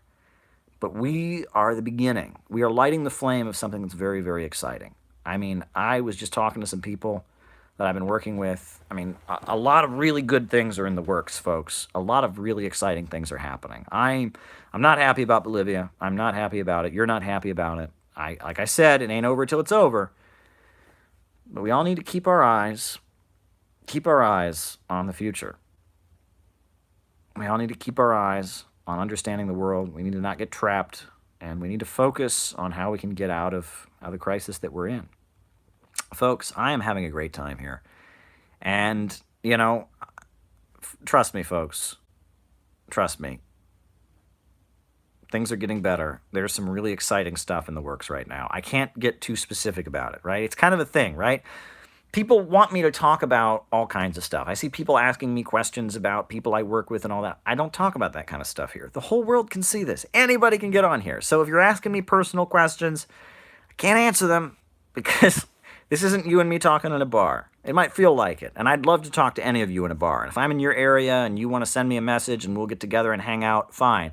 But, I mean, this is a very this is, I don't talk about my personal life. I don't talk about people I work with. I don't talk about, I don't talk about things that I don't want to say to the whole world. I don't say on here because the whole world can see this. This is not a private venue. I'm talking about world events. I'm talking about socialism. I don't drink alcohol. That is correct.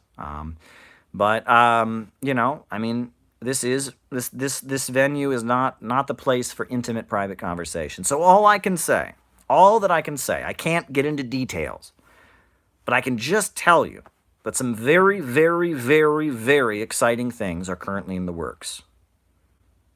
And I am really excited about them. And if you knew about them, you would be excited as well. Great things are happening. I'm very excited. You should be as well. And we are moving in a good direction. The world is changing. A does not equal A, right? You never step into the same river twice. But folks, we need a government of action to fight for working families. We need a government of action to fight for working families. More than ever, we need a government of action that will fight for working families. Ever since World War II, U.S. imperialism and its followers have been continuously launching wars of aggression. But the people of various countries have been continuously waging revolutionary wars to defeat their aggression. And while the danger of a new world war still exists and the people of all countries must get prepared, revolution is the main trend in the world today. And while the danger of a new world war still exists and the people of all countries must get prepared, revolution is the main trend in the world today. Talk to you later.